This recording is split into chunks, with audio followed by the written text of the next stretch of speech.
하나님 아버지, 인생을 돌아보면 1만 달란트 빚진 자와 같습니다. 너무나 많은 용서와 긍휼을 하나님께 입었습니다. 그럼에도 불구하고 그 크신 긍휼을 입었음에도 불구하고 우리 주변 사람들에게 그 긍휼을 베풀어 주지 못하는 우리를 불쌍히 여겨 주시옵소서. 그런 우리 삶의 자비를 베풀어 주시옵소서.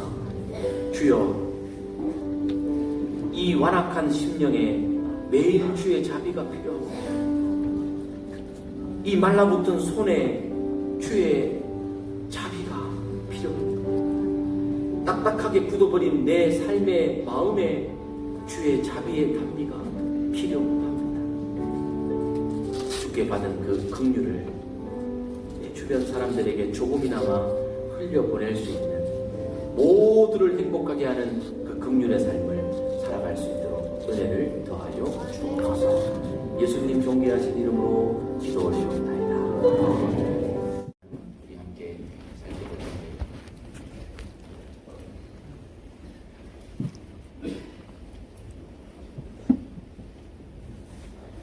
모두 행복해집니다 라는 제목으로 함께 말씀을 생각해 보겠습니다. 설교 제목 두 번 같이 한번 읽습니다. 시작. 모두 행복해집니다. 모두 행복해집니다. 행복이라는 주제를 계속해서 우리가 살펴보고 있습니다. 예수님께서 산 위에서 말씀하신 마카리오이 복되도다 라고 선언하신 8가지의 복에 대해서 우리가 함께 살펴보고 있습니다. 행복을 모두가 추구하고 갈망하지요. 1950년대부터 2000년대 초반까지 국정교과서를 통해서 중학교 교육을 이수받은 분들은 중학교 국어 시간에 이 시를 배웠을 것입니다. 안 배웠다고 거짓말해도 소용없습니다. 국정교과서에 중학교에 있는 내용입니다. 칼 헤르만 부세의 산 너머 저쪽이라는 시입니다. 그 시에 이런 내용이 있습니다. 사람들은 말하네. 행복은 저 멀리 산 너머에 깃들어 있다고. 아, 나 또한 그 인파 속으로 향했건만 눈물 고인 채 돌아오고 말았네. 행복을 추구하는 인생들의 모습을 고스란히 잘 담아냈습니다.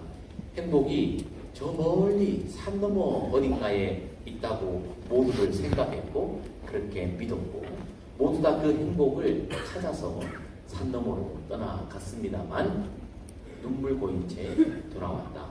행복을 찾지 못하고 돌아왔다는 인간의 실정을 이렇게 이야기하고 있습니다. 행복이 산 너머에 있다고 지금도 우리 모두는 그렇게 여기고 있는지 모르겠습니다. 여러분 행복을 찾아서 떠나 파랑새를 찾아 네잎클로바를 찾아서 떠나는 사람들의 그 마음 속에 행복에 대한 갈망이 얼마나 큰지를 알 수 있습니다만은 여러분 행복은 저 멀리 있는 것이 아니라 이미 우리 가운데 주님께서 선포해 주신 그 답이 다 있음을 우리가 알 수 있습니다. 오늘 본문 말씀에서 예수님께서 복되도다 긍휼히 여기는 자는 이라고 말씀하셨습니다. 아하, 행복해지려면 긍휼히 여기는 것, 이것이 매우 중요하구나 하는 것을 예수님이 말씀해 주고 계십니다. 오늘 우리가 행복하기를 원하시는 주께서 우리에게 주시는 말씀을 우리 한번 잘 살펴보도록 하겠습니다. 긍휼이라고 그랬습니다. 이 긍휼이라고 하는 이 단어는요, 헬라어로 엘레오스라고 하는 단어가 그 원형입니다. 자비, 동정, 불쌍히 여김, 이런 의미가 여기에 담겨져 있습니다. 근데 이 엘레오스는 히브리어의 헤세드 그리고 라하밈이라고 하는 단어를 번역했던 단어입니다. 히브리어 성경을 헬라어로 옮긴 성경을 70인역이라고 그렇게 이야기합니다. 70명의 사람이 번역에 참가했기 때문에 70인역이라고 그렇게 번역하는데 히브리어의 헤세드 또 라하밈이라고 되어 있는 단어를 엘레오스 헬라어로 바꿨다는 이야기입니다. 헤세드는 구약 성경에서 우리를 향한 하나님의 언약의 약속의 인자하심, 사랑하심을 말할 때 헤세드라고 그렇게 말합니다. 여러분, 계약과 언약은 다릅니다. 계약은 마음 틀리고 수 틀리면 파기할 수 있지만 언약은 파기할 수 없는 것입니다. 우리를 향해 파기할 수 없는 하나님의 크신 사랑, 인자, 불쌍히 여기심이 헤세드입니다. 그리고 라하밈이라고 하는 단어가 또 긍휼, 동정, 자비, 사랑, 불쌍히 여김의 뜻이 있는 단어인데요. 이 히브리어 라하밈이라고 하는 이 단어는요, 레헴의 복수 형태의 단어입니다. 레헴이라는 단어는 엄마의 태, 자궁이라고 하는 의미를 가지고 있습니다. 그러니까 긍휼, 자비, 불쌍히 여김은 엄마의 자궁에서부터 어린 아이에게 전달되어지는 그 애틋한 끊을 수 없는 사랑을 표현하고 있다. 그렇게 말해볼 수 있습니다. 그래서 성경이 말씀하고 있는 긍휼은 이렇게 우리가 정리할 수 있어요. 어머니가 태중에 있는 아기를 품는 것 같은 사랑이며 하나님의 끝까지 버리지 않으시는 언약의 신실한 사랑, 이것이 바로 긍휼이라고 그렇게 말할 수 있겠습니다. 그래서 오늘 예수님께서 긍휼히 여기는 자는 복이 있다라고 하는 그 의미 속에는 엄청나게 큰 의미가 담겨져 있음을 우리가 알게 됩니다. 하나님이 저와 여러분들을 긍휼히 여기셔서 살려주셨습니다. 이것이 성경이 우리에게 주시는 헤세드의 사랑을 요약한 것입니다. 하나님의 긍휼이 저와 여러분들을 살렸습니다. 여러분, 긍휼이라고 하는 것은 하나님의 성품입니다. 하나님은 긍휼이 많으신 분이십니다. 하나님의 그 성품을 담고 있는 성자 예수님은 십자가에서 그 긍휼을 몸소 실천하시며 보여주셨습니다.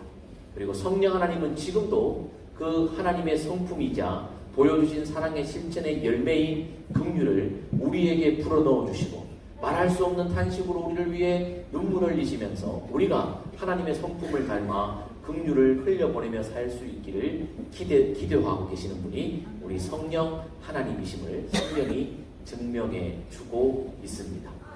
시편 103편 말씀에 이런 말씀이 있습니다. 아비가 자식을 불쌍히 여긴 같이 여호와께서 자기를 경외하는 자를 불쌍히 여기신다 라고 그렇게 말씀하고 계십니다. 예, 하나님의 불쌍히 여기시는 헤세드의 긍휼이 우리를 살게 하셨습니다. 이사야 49장에는 어머니의 태 레헴 라하밈에 대해서 이야기하면서 이렇게 하나님의 사랑을 표현해 주고 있습니다. 같이 한번 읽겠습니다. 시작. 여인이 어찌 그 전 먹는 자식을 잊겠으며 자기 태에서 난 아들을 긍휼히 여기지 않겠느냐. 여인이 어떻게 자기 태에서 자기 태 잉태에서 자기가 기르고 출생시켜서 양육했던 자식을 어떻게 불쌍히 여기지 않겠느냐라고 그렇게 말씀하고 계십니다. 여기에 나와 있는 긍휼히 여기는 이 마음, 이게 바로 라하밈, 레헴에서 나온 라하밈 엘레오스의 긍휼을 이야기해 주고 있습니다. 우리 성자 예수님이 십자가에서 그 긍휼을 몸소 실천하시고 보여주셨다 말씀드렸습니다. 누가복음 23장 말씀해 보니까 예수께서 십자가 위에서 이런 말씀을 하셨습니다. 아버지, 저들이 몰라서 그랬습니다. 알았다면 그랬겠습니까? 몰라서 그랬으니 용서해 주십시오. 이것이 예수님께서 십자가에서 몸만 보여주기 식으로 쇼로 우리에게 내어주신 것이 아니라 그의 온 성품, 온 마음, 모든 것을 다해서 우리에게 내어주신 긍휼의 사랑의 결과임을 증명해 보여주고 있습니다. 십자가에서 목숨을 내어놓으시면서 불쌍히 여기시는 긍휼의 사역을 예수님께서 하셨습니다. 그래서 사도 바울이 말합니다. 하나님은 긍휼이 풍성하시다. 하나님의 그 풍성하신 긍휼이 오늘 우리를 살리셨다. 그렇게 이야기하고 있습니다. 그래서 하나님의 긍휼이 우리를 살리셨습니다. 이것이 성경이 우리에게 말씀하시는 긍휼과 관련되어진 첫 번째 메시지입니다. 그래서 여러분 초대교회와 중세교회에서 예배, 미사를 드릴 때에 가장 첫 번째 곡을 언제나 키리에라고 하는 이 고백에서부터 실시 해석을 우리는 교회사의 역사를 통해서 알 수 있습니다. 키리에 엘리에손, 크리스테 엘리에손, 키리에 엘리에손 세 번 삼위일체 하나님을 향해서 자비를 베풀어 달라고, 불쌍히 여겨달라고, 긍휼히 여겨달라고 외치면서부터 그들의 예배가 시작되어졌습니다. 여러분 이름만 들으면 아시는 베토벤, 바흐, 모차르트 이런 사람들이 만든 모든 이 미사곡들의 첫 번째 곡 역시 키리에 엘리에손, 자비송으로 담겨져 있음을 우리는 발견하게 됩니다. 왜 그들은 그렇게 했습니까? 우리 인생은 하나님의 이 자비가 없이는, 긍휼이 없이는, 불쌍히 여기심이 없이는 단 한순간도 설 수 없기 때문에 그렇습니다. 그래서요, 오늘날 저와 여러분들도 매일 아침 눈 뜰 때에 할렐루야 하나님을 찬양할 뿐만 아니라 매일 아침 눈 뜨는 그 자리에서 이렇게 고백해야 합니다. 하나님, 오늘도 자비를 베풀어 주세요. 오늘도 우리 가정에 자비를 베풀어 주세요. 하나님, 나를 불쌍히 여겨주세요. 이 연약한 육체를 불쌍히 여겨주십시오. 흔들리는 마음을 불쌍히 여겨주십시오. 하나님, 오늘 우리 남편을 불쌍히 여겨주십시오. 하나님, 네게부 사막과 같은 우리 아이들 불쌍히 여겨주십시오. 그들의 삶에 자비를 베풀어 주십시오. 이 간절한 천지의 주제를 향한 호소가 우리의 눈뜸에서부터 있어야 합니다. 여러분, 하나님 앞에서 자신만만하게 하루를 가슴 쫙 펴고 시작할 수 있는 사람이 도대체 누가 있습니까? 하나님의 도움이 없이는 우리는 한순간도 설 수가 없는 존재이기 때문에 우리는 늘 하나님의 자비를 구해야 합니다. 제가 늘 말씀드리잖아요. 제가 저기 앉아있으면서 순간에 찬양하는 하나님, 다음에 내 차례에 묵상해 주세요. 하나님 은혜를 베풀어 주세요. 내 힘으로 할 수 있으면 그런 기도가 뭐가 필요해요? 내 힘으로 퍽퍽한 여러분들의 심령에 은혜를 내릴 수가 없어요. 일주일 내내 성경과 담쌌다가 겨우 교회 한번 와가지고 억지로 앉아있는 여러분들에게 내가 무슨 수로 하나님의 은혜를 전할 수 있겠어요? 자비가 저와 여러분들에게 임해야 돼요. 하나님 살려주세요. 저기 앉아있는 저 사람 살려주세요. 눈빛이 벌써 갔습니다. 살려주세요.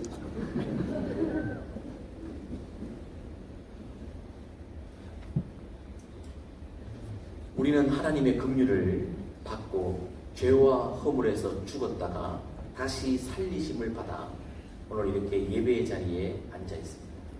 하나님의 긍휼을 입은 존재들은 마땅히 그 긍휼을 흘려보내야 합니다. 이것이 긍휼과 관련되어져서 성경이 우리에게 말씀하시는 두 번째 메시지입니다.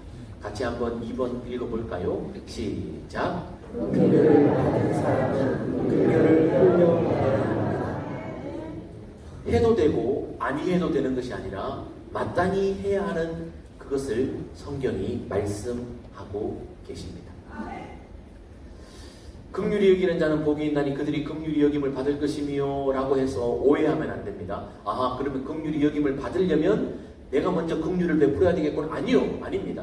긍휼을 받았기 때문에 마땅히 긍휼을 흘려보내는 것이 옳다, 복되다 라고 주께서 말씀하고 계시는 것입니다. 여러분, 미국 뉴욕에 라과디아 공항이 있습니다. 라과디아 공항. 혹시 여기 다녀오신 분이 계시는지 모르겠어요. 뉴욕에는 공항이 저거 하나만 있는 건 아니에요. 오해하시면 또 안 돼요. 우리 포항 공항지랑 한 개 있는 거 아니에요. 근데 이 라과디아 공항이 있는데요. 이 공항은요, 세계 최고의 도시 뉴욕에 한 사람의 이름을 따서 공항의 이름을 지었다는 거 여러분 잘 알고 계시지요? 이 공항의 이름의 주인공은 피오렐로 라과디아입니다. 1930년대의 인물입니다. 1930년대 세계대 경제공황으로 미국 역시 어려운 경기 속에 있을 때 그때의 역사의 인물입니다. 이 라과디아가 원래 판사였다고 합니다. 판사였는데 하루는 이 즉결 심판에 돌로레스라고 하는 할머니가 오게 되었습니다. 이 할머니가 온 이유는 빵을 훔쳤기 때문입니다. 제가 지어낸 얘기가 아니고요. 진짜 이야기입니다. 빵을 훔쳤기 때문입니다. 판사가 묻습니다. 왜 빵을 훔쳤습니까? 결혼한 내 딸이 아파 누워 있습니다. 사위는 집을 도망쳐 나갔습니다. 손주 둘이 있는데 열흘 가까이 굶었습니다. 울고 있는 손주들의 그 소리를 내가 외면할 수 없어서 할 수 없이 내가 빵을 훔쳤습니다. 그러니까 이 법정에 방청석에 있는 사람들이 숙연해지는 거예요. 아, 저 할머니가 손주들 살리기 위해 빵을 훔쳤구나. 석방 되겠구나 기대하고 있었는데 판사가 벌금 10달러 웅성거리기 시작했습니다. 사람들이 웅성거렸습니다. 아이고 저 찔러도 피 한 방울 안 날 판사놈이라고. 어떻게 할머니의 사정을 듣고도 어떻게 벌금을 10달러나 낼 수 있냐. 웅성웅성거리기 시작해요. 할머니도 판사님 불쌍히 여겨주세요. 불쌍히 여겨주세요. 제 형편이 어렵습니다. 판사가 묻습니다. 그러면 할머니 나가서 다시는 도둑질 안 하겠습니까? 라고 물었는데 할머니가 정직한 분이에요. 장담할 수가 없습니다. 왜요? 시대가 그러니까 세계대 공황, 경제공황에 사회가 힘들고 본인도 힘들고 딸은 아파 누웠지 사위는 도망쳤지 애들만 있는데 어떻게 장담을 못합니까? 판사가 말합니다. 보십시오. 공주님 벌을 매겨야 합니다. 10달러 벌금 꽝꽝꽝 하고서는 자기의 모자를 가지고 와서 10달러를 자기 주머니에서 빼서 넣었습니다. 이 할머니 벌금을 내가 내겠습니다. 그때 방청객 사람들이 보고 미소를 띠기 시작했어요. 한 가지 더 판결을 내립니다. 이 할머니가 이렇게 범죄할 수밖에 없도록 만든 뉴욕 시민 전체가 다 죄가 있습니다. 잘못이 있습니다. 여기 있는 사람들 50센트씩 다 벌금을 냅니다. 그래서 다 모은 돈이 47달러 50센트였다고 합니다. 그래서 벌금 10달러를 내고 37달러 50센트를 할머니 손에 쥐어서 돌려보내줬다고 합니다. 이 이야기가 뉴욕 땅에 퍼지기 시작하면서 라가디아 판사의 명성이 올라가기 시작했고, 후에 뉴욕 시장이 되어 삼선하는 시장이 되었고, 이 삶을 기리기 위해 공항 이름 자체를 웰컴 투 뉴욕 했을 때 라가디아 공항에 사람들이 내리게 했어요.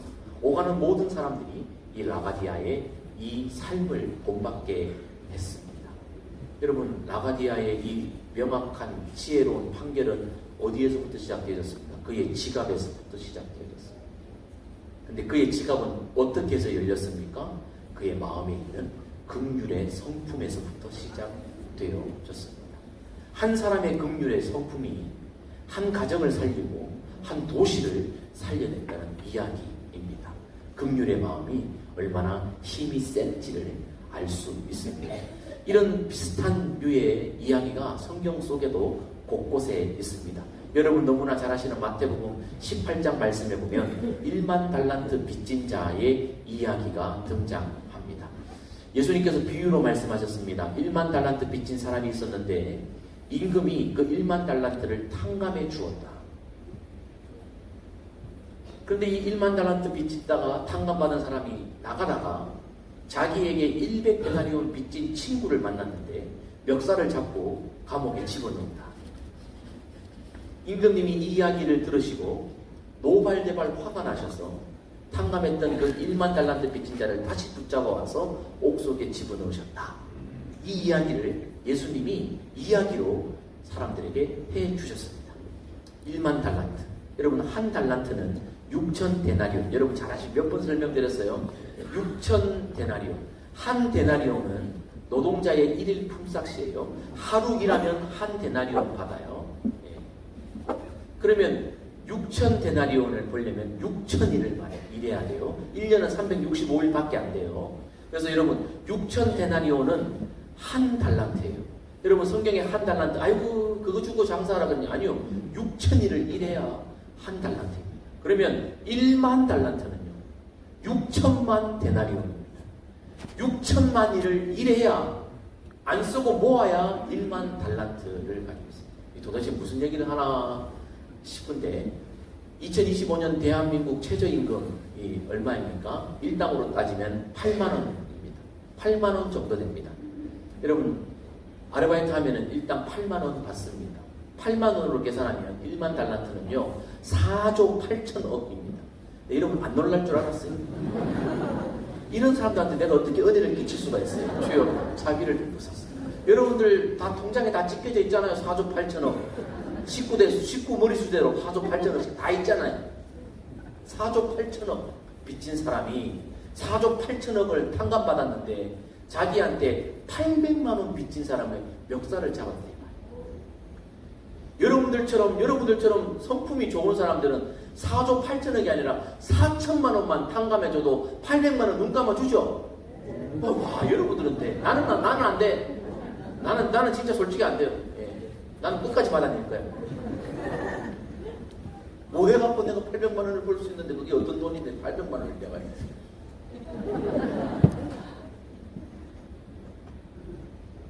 여러분 4조 8천억은 평생 벌어도 못 버는 거예요.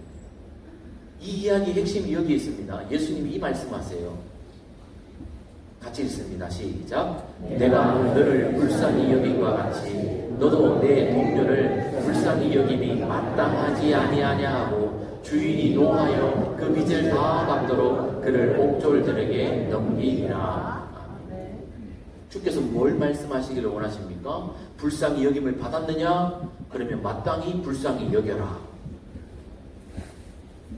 이 사람이 왜 옥속에 다시 들어갔습니까? 불쌍히 여김을 받았음에도 불구하고 불쌍히 여기지 않았기 때문입니다. 이 교훈을 주께서 말씀하셨습니다. 이 교훈이 다가 아니에요. 18장에서 뒤로 몇 장 넘기면 뭐가 나올까요? 25장이 나와요. 마태복음 25장에 가면 예수님께서 또 말씀하세요. 잔소리처럼 말씀하세요. 아니 18장에서 그렇게 충격적으로 말씀하셨잖아. 4조 8천억 그래도 사람들의 귀가 좁고됐고 평생 감옥 얘기했을 때 사람들이 움찔했고 야 정신 차리고 살아야겠구나 싶었는데 18장에 말씀하셨으면 됐지. 또 못 믿어보셔가지고 25장 가가지고 또 말씀하세요. 이번에는 비유를 드는데 사람이 아니라 짐승으로 비유를 했어요. 양과 염소의 비유예요. 여러분 이 이야기 잘 아시죠? 양은 천국으로, 염소는 지옥으로 가는 것을 상징하는 비유입니다. 근데 여러분 양과 염소의 구별의 기준은 뭡니까? 종이 다른 것? 모양이 다른 것? 아니요. 그것이 아닙니다. 여기에 있습니다. 양은 줄일 때 먹을 것을 줬던 사람이요. 다른 사람이 목마를 때 마시도록 물을 내어준 사람이고, 어떤 이가 나그네 되었을 때 문을 열어 쉬게 했던 사람이고, 어떤 이가 헐벗었을 때 옷을 입혀준 사람, 병들었을 때 돌보아줬던 사람, 옥에 가뒀을 때 함께 와서 봐줬던 사람을 양이라고 예수님이 말씀하셨습니다. 그럼 염소는 누구일까요? 그 반대이겠죠? 임금이 이렇게 말씀하십니다.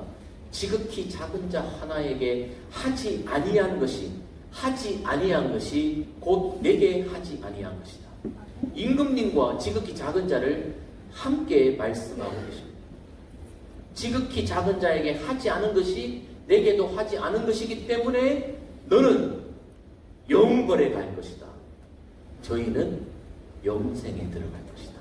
라고 말씀하셨습니다. 여러분, 양과 염소 그 차이는 긍휼이 있었느냐 없었느냐의 차이입니다. 여러분, 양이 특별히 엄청난 일을 한 사람이 아닙니다. 배 타고 비행기 타고 어마어마한 자기 재산을 처분해가지고 배 타고 비행기 타고 저 먼 곳에 가서 다른 사람들에게 나눠주는 그런 일을 한 것이 아닙니다. 반대로 염소가 그렇게 큰 죄를 지은 것 같지도 않습니다. 칼을 휘둘리지도 않았습니다.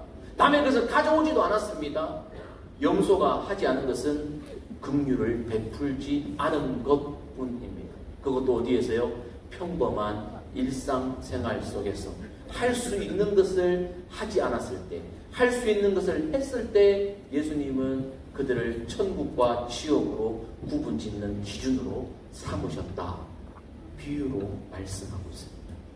여러분, 마태복음 18장과 마태복음 25장은 긍휼이라는 주제로 함께 연이어져 있습니다. 긍휼을 행한 자는 영원한 천국으로, 긍휼을 행하지 않은 자는 지옥으로.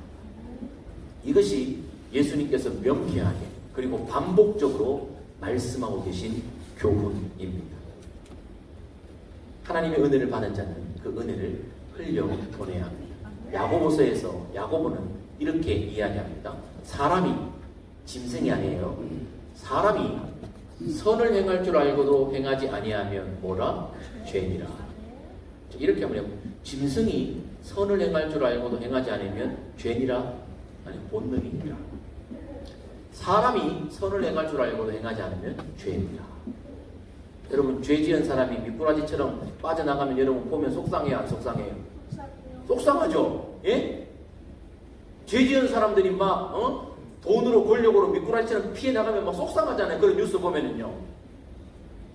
그게 딱 우리 선을 행할 줄 알고도 선을 행하지 않으면서 죄 지었음에도 은혜만 받으려고 하니 죄값을 치르지 않으려고 하는 우리의 심보, 그게 더 나쁜 거 아니에요? 가중처벌 아니에요? 야고보서 2장 13절은 이렇게 말합니다. 긍휼을 행하지 아니하는 자는 긍휼 없는 심판을 받으리라. 끔찍합니다. 하나님이 불쌍히 여기지 아니하시면 그 심판을 벗어날 수 있는 사람이 도대체 누가 있어? 라가디아가 아까 이 할머니에게 긍휼의 심판을 하지 않았다면 할머니도 죽었고 돌볼 사람이 없는 딸도 죽었고 손주들도 다 죽었어. 긍휼 없는 심판은 죽음인 것입니다. 긍휼을 행하지 않는 자에게 기다리는 것은 긍휼이 없는 심판이다. 성경이 말씀하고 있습니다. 여러분, 긍휼은요, 감정이 아니라 실제 삶의 동사, 열매로 보여져야 합니다. 배고픈 사람이 아이고 가서 밥 먹어요. 옷이 없어 추운 사람이 아이고 가서 옷 입어요. 이게 무슨 의미가 있냐고 야고보는 말하고 있어요. 긍휼은 감정을 넘어 내 손과 발에 실천의 열매가 반드시 있어야 하는 것입니다. 그래서 이런 긍휼 행하게 되면 모두를 행복하게 합니다. 하나님이 우리에게 긍휼을 베푸신 이유는 우리에게 행복한 삶을 주시려고, 하나님은 우리를 행복하게 하기 위해 긍휼을 베풀어 주셨어요. 그러면서 말씀하세요. 너 더 복되게 살려면 다른 사람에게 복을 나눠줘라. 그러면 너 진짜 더 복된 사람이 될 거야. 그리고 그 긍휼을 입은 사람도 복되게 될 거야. 말씀하세요. 이런 성경적 진리를 잘 이해했던 한 사람이 있습니다. 윌리엄 셰익스피어라고 하는 작가입니다. 여러분 이 이름은 다 아시지요? 셰익스피어의 아주 이 희극들이 아주 유명한 것들인데요. 그 중에 베니스의 상인이라는 글이 있어요. 베니스의 상인, 여러분 다 읽어보신 분들 여러분 계실 텐데 주요 인물들이 여기에 나와 있습니다. 샤일록, 안토니오, 바사니오, 포시오. 주인공 중에는 악인도 있고 의인도 있는데 누가 악인이 말은 하지 마세요. 안 읽는 거 표시나니까. 여기에 이제 여기 있는데 이 이야기를 한번 잘 들어보세요. 이 주인공들인데요. 안토니오라고 하는 사람이 베니스에서 상인이었습니다. 그런데 이 안토니오의 절친, 정말 친한 친구 바사니오가 있었습니다. 근데 이 바사니오가 사랑하는 여인이 생겼어요. 바로 포셔라고 하는 여인. 근데 이 포셔라고 하는 여인은 이름에서 보스가 느껴지죠. 죄송해요. 포시라고 하는 이 여인은 큰 부잣집의 상속녀. 그런데 이 부잣집 상속녀와 결혼을 하고 사랑하려니까 뭐가 필요하겠어요? 돈이 필요하겠죠. 근데 바사니오는 돈이 없었어요. 근데 친구 안토니오가 바사니오의 이 사랑을 위해서 돈을 빌려다 줍니다. 누구에게 주느냐? 샤일록이라고 하는 고리 대금업자에게 돈을 빌려다가 친구를 위해서 줘요. 근데 이 샤일록과 안토니오의 평소의 관계가 안 좋아요. 샤일록이 돈을 빌려주는 대가의 계약에 뭐라고 쓰는가 하면 기한 내에 돈을 갚지 않으면 가슴살 1파운드를 빼서내라. 이게 계약 조건이에요. 아주 나쁜 계약이죠. 불공정 계약이죠. 여러분 1파운드면요 3kg가 넘는 살이죠. 그럼 사람 죽는다는 얘기예요. 가슴살을 3kg를 덜어낸다. 죽이겠다는 얘기죠. 기한 내에 돈을 갚을 수 있었을까요? 없었을까요? 있었으면 연극이 안 돼. 뮤지컬이 안 돼. 안토니오가 사업을 하다가 망했어. 기한 내에 못 갚게 되었어. 법정에 갔어. 그런데 재미난 게 포셔가 남장을 하고 판사처럼 등장해서 판결을 내립니다. 근데 그 판결을 내릴 때 셰익스피어가 포셔의 입을 통해서 이런 이야기를 합니다. 같이 한번 읽습니다. 시작. 하늘에서 떨어지는 부드러운 빛처럼 나의 인내가 하늘로 떨어진다. 자비는 그거 복된 것이니 자비를 베푸는 자와 자비를 받는 자를 다 함께 축복한다. 포셔가 이렇게 얘기해요. 자비는 하늘에서 떨어지는 부드러운 빗물처럼 위에서 아래로 떨어지는 법이다. 그러니까 샤일록이 하는 얘기죠. 자비를 좀 베풀면 안 되겠니? 일반이죠. 자비는 두 번 복된 것이니 베푸는 사람에게 먼저 복이 있는 것이고 받는 사람에게 복이 있는 것이니 둘 다 복되다. 모두가 행복했다 라고 이야기를 했습니다. 샤일록이 받아들였을까요? 아니요. 안 받아들이죠. 이런 말에 마음이 바뀔 사람이면 계약서에 가슴살 1파운드를 돌리는 이런 글 쓰지도 않았겠죠. 그러니까 포셔가 이렇게 판결을 내립니다. 계약서에 보니 살은 1파운드 베게 되어 있지만 피는 한 방울도 기록이 없다. 피 한 방울도 흘리지 말고 살 1파운드를 잘 나갈 수 있으면 잘 나가라. 야, 여러분, 라가디아나 이런 사람들, 이렇게 똑똑한 사람 도대체 어디 있어요? 다 외국에 살아. 나 이런 똑똑한 사람들 좀 봤으면 좋겠어.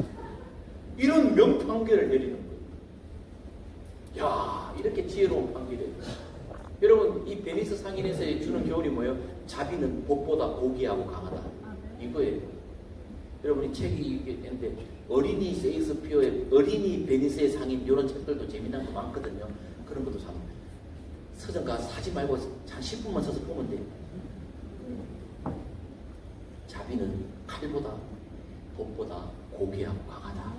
이게 베니스 상인의 교훈이에요. 여러분, 자비는 모두를 행복하게 하는 것입니다. 오늘 주께서 말씀하십니다. 긍휼히 여기는 자는 복이 있나니 그들이 긍휼히 여김을 받을 것입니다. 네, 긍휼히 여기면 반드시 긍휼이 있는 심판대에 서게 될 것이고, 긍휼히 여기지 않는다면 우리도 긍휼이 없는 심판대에 서게 될 것입니다. 우리는 긍휼을 흘려보내야 합니다. 긍휼을 흘려보내면 하나님도 기뻐하시고 나도 기쁘고 내 긍휼을 받는 사람도 기뻐합니다. 모두가 행복해집니다. 여러분, 행복은 많이 가진다고 우리에게 오는 것이 아닙니다. 행복은 많이 흘려보낼 때 우리에게 곱으로 오는 것입니다. 하나님의 긍휼을 입은 저와 여러분들이 긍휼을 베푸면서 살아갈 수 있는 이 땅의 남은 삶들 되기를 주님의 이름으로 축복합니다. 기도하겠습니다.